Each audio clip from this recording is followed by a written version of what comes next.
আমরা যে নৌকাটি ফাঁস হয়েছে সেই নৌকার ভদ্রতা আমরা পেয়েছি, তার গতিপথ ঠিক রেখে আমাদের ফিনিশিং পয়েন্টে কিন্তু এসেছেন, কিন্তু গোপাল বিশ্বাসের নৌকা তার গতিপথ কিন্তু এলোমেলো করেছে, আমরা ভাগ করে গেছি সবাই, এবং যার জন্য কিন্তু আমাদের পিছনের নৌকাটি কিন্তু মার খেয়ে গেছে।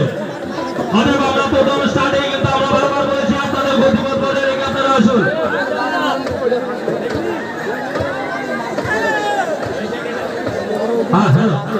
আপনারা গতিপথে এলোমেলো করে আসেন, পিছনের নৌকাটি কিন্তু মার খেয়ে গেছে।